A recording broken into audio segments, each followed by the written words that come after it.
Bhavnagar કુંભારવાડના Madhiya road પર જુગાર રમતા 3 શખ્સો ઝડપાયા। ડી ડિવિઝન પોલીસ સ્થળ પરથી જુગારનું સાહિત્ય તથા રોકડા રૂપિયા 11,390 કબજે કર્યા। ભાવનગર શહેરના ડી ડિવિઝન પોલીસ સ્ટેશનમાં જવાનોએ કુંભારવાડ વિસ્તારમાં પેટ્રોલિંગ દરમિયાન મળેલી ચોક્કસ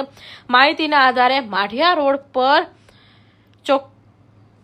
ત્રણેય જ વિરુદ્ધ ગુનો દાખલ કર્યો હતો। સમગ્ર બનાવ અંગે પ્રાપ્ત માહિતી મુજબ ગત રોજ શહેર ડી ડિવિઝન પોલીસ સ્ટેશનના જવાનો કુંભારવાડ વિસ્તારોમાં પેટ્રોલિંગમાં હોય દરમિયાન ચોક્કસ માહિતીના આધારે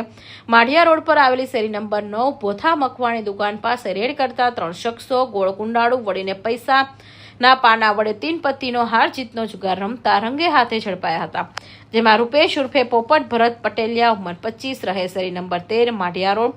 મહેશ ડાયા મેર ઉંમર વર્ષ 28 રહે શેરી નંબર 8 માઢિયા રોડ અને કાળુ રમેશ મકવાણા ઉંમર 20 રહે શેરી નંબર 20 મચ્છી બજાર માઢિયા રોડ વાળાઓને સ્થળ પરથી જુગારનું સાહિત્ય તથા જુગારના પટમાં પડેલા રોકડ રૂપિયા 11,390 સાથે ઝડપી લઈ ત્રણેય વિરુદ્ધ ડી ડિવિઝનના પોલીસ સ્ટેશનમાં જુગારધારા એક્ટ 12 મુજબ ગુનો નોંધી વધુ તપાસ હાથ ધરી હતી। ફિરોઝ મલેક, ભાવનગર।